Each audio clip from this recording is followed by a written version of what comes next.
I want to tell you about my first adult job interview. I was nervous. I went down a rabbit hole, scrolling Instagram and TikTok for hours and hours, looking for tips to perform well. I went in, said hello, sat down, super still, with a big smile. The interview went great. It was like an easy conversation. And I got the job on the spot. I was so happy and excited. The interviewer offered to give me feedback. I said, "Oh yes, please," with a big smile. How bad could it be? I just got the job, right? He said, "Don't tell people you have ADHD. No one needs to know. You don't look like you have it, so just don't say it. I'm telling you this because you're early in your career and I want to help you." I rejected the offer a couple of hours later.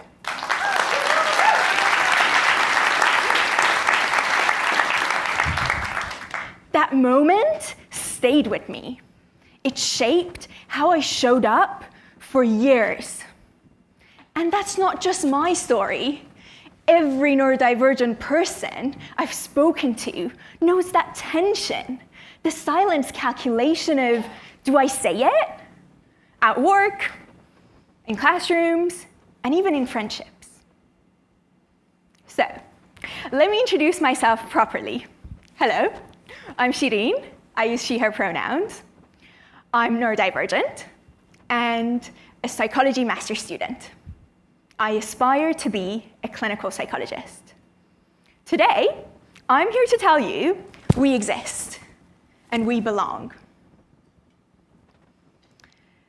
As neurodivergent healthcare professionals, we bring compassion, creativity, and resilience to the teams. But why do I feel like I have to list our strengths to justify our place? Is it the stigma? Is it the belief that autism and compassion can't coexist? Or that ADHD somehow makes you unfit to care for others? I've carried so much shame about being neurodivergent and wanting to be a clinical psychologist. Because I never saw anyone like me, as if we don't exist.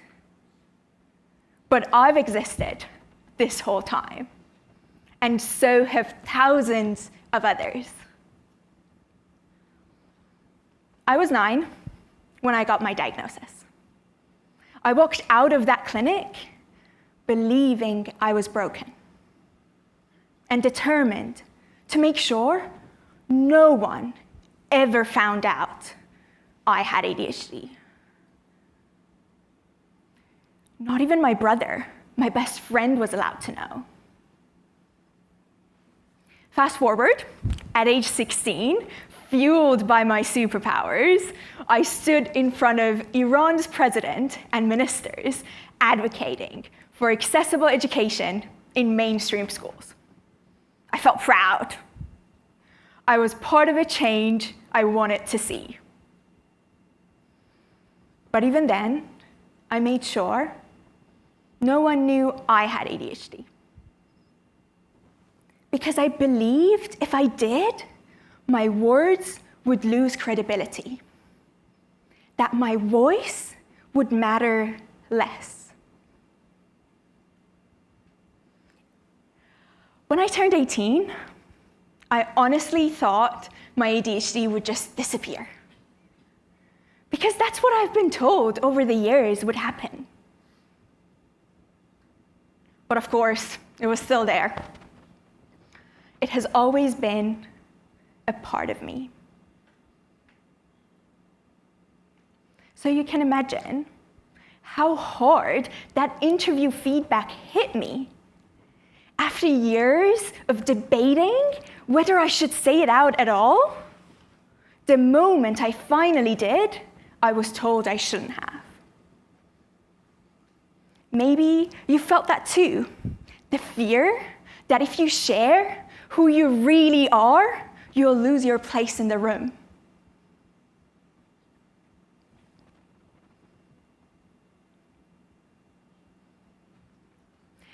I began to doubt everything. Why did I say I'm neurodivergent? Why did I reject that job? Did I make a mistake?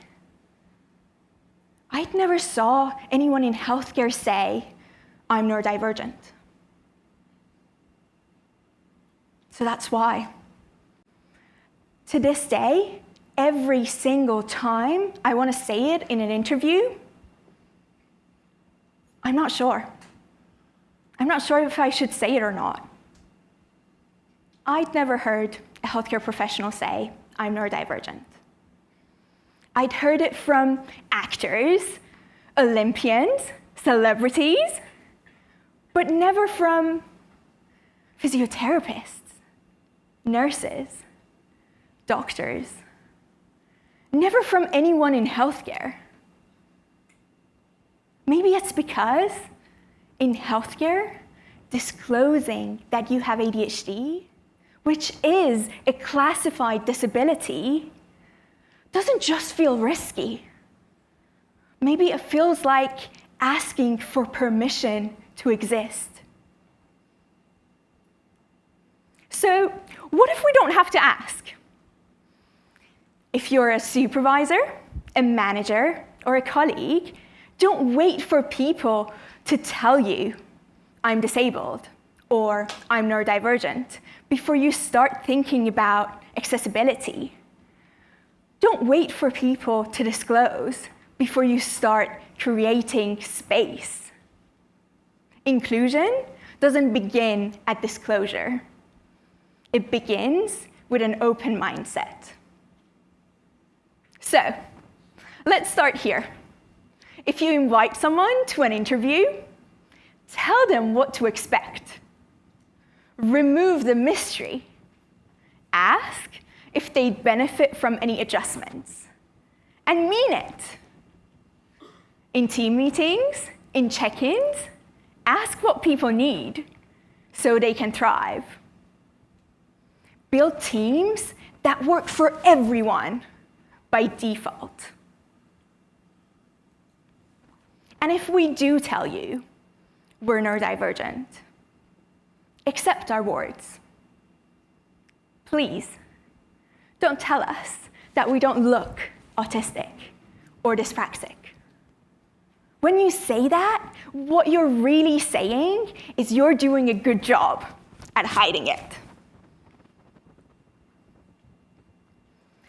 The well-being and empowerment of neurodivergent clinicians, just like anyone else, depends on us creating a shift.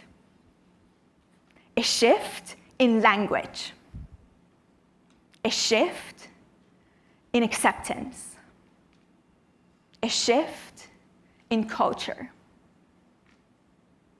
A shift that begins with intention, with us, here and now. Because the things that help neurodivergent people often help everyone. Let us show up fully, openly, and without shame. Because we've always been here. We exist. We belong. And together, we can be a part of a system that finally makes us feel that way. Let's change this for our generation of healthcare professionals and for the next.